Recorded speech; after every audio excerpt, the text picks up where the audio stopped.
Assalamualaikum warahmatullahi wabarakatuh. Sebelum belajar hari ini, marilah kita membaca doa terlebih dahulu. Berdoa mulai. Angkat tanganmu, tundukkan kepala. A'udzu billahi minasyaitonir rajim. Bismillahirrahmanirrahim. Asyhadu an la ilaha illallah wa asyhadu anna Muhammadar Rasulullah. Aku bersaksi bahwa tidak ada Tuhan selain Allah, dan aku bersaksi bahwa Nabi Muhammad itu utusan Allah.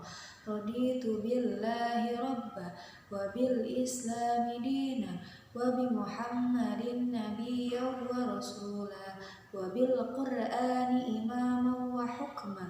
Rabbi zidni ilman warzuqni fahman. Amin ya rabbal alamin. Oke, selanjutnya kalian simak video berikut ini.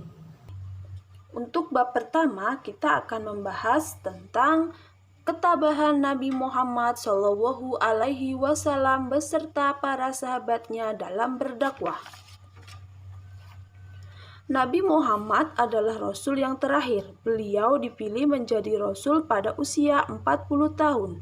Beliau menyampaikan risalah kenabian kepada kaumnya selama 22 tahun, 2 bulan, dan 22 hari.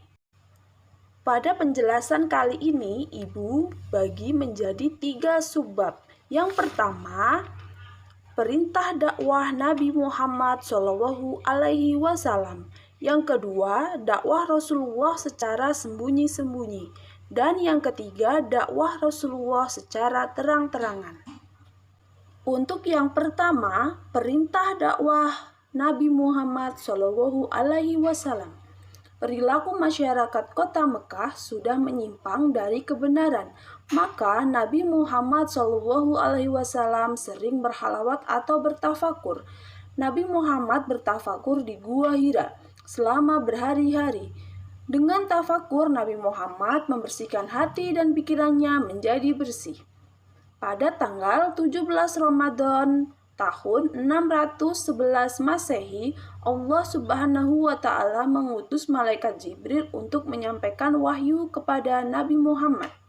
Wahyu yang pertama turun yaitu surah Al-Alaq ayat 1-5. Wahyu yang kedua yaitu surah Al-Mudassir ayat 1-7. Surah Al-Mudassir berisi perintah Allah agar Nabi Muhammad berdakwah menyiarkan ajaran Islam kepada umat manusia. Yang kedua yaitu dakwah Rasulullah secara sembunyi-sembunyi. Dalam berdakwah, sistem yang dilakukan oleh Nabi Muhammad adalah dengan cara sembunyi-sembunyi. Semua itu dilakukan karena jumlah umat Islam saat itu belum begitu banyak. Dakwah pertama kali dilakukan di rumah Arkam bin Abil Arkam. Orang-orang yang menerima dakwah pada masa itu terdiri dari kalangan keluarganya, seperti Khadijah sebagai wanita yang pertama masuk Islam, Ali bin Abi Thalib sebagai orang pertama yang masuk Islam dari golongan anak-anak, Abu Bakar sebagai orang pertama yang masuk Islam dari golongan laki-laki dewasa, Zaid bin Haritsah sebagai orang pertama yang masuk Islam dari golongan hamba sahaya. Orang-orang yang masuk Islam pada generasi awal dikenal dengan istilah As-Sabiqunal Awwalun. Yang ketiga, dakwah Rasulullah secara terang-terangan. Setelah Rasulullah mengajak kaumnya untuk memeluk Islam dengan cara sembunyi-sembunyi, turunlah surah Al-Hijr ayat 94 yang memerintahkan agar Nabi Muhammad menyampaikan seruan beragama kepada masyarakat Mekah dengan terang-terangan.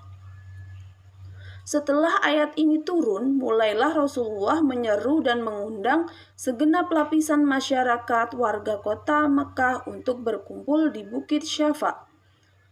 Dakwah Nabi Muhammad ditolak dan didustakan paman beliau sendiri, Abu Lahab, dan istrinya Ummu Jamil. Masyarakat Quraisy banyak yang menentang serta berusaha untuk menghentikan dakwah Nabi Muhammad. Nabi Muhammad beserta pengikutnya tidak pernah putus asa untuk menyebarkan agama Islam, sehingga sedikit demi sedikit Islam tetap berjalan dan semakin banyak orang-orang yang mau masuk Islam. Miss akhiri pembelajaran hari ini dengan bacaan hamdalah. Alhamdulillahirrabbilalamin. Tetap mematuhi protokol kesehatan, yaitu memakai masker, mencuci tangan, menjaga jarak, menjauhi kerumunan, dan juga membatasi interaksi mobilitas. Wassalamualaikum warahmatullahi wabarakatuh.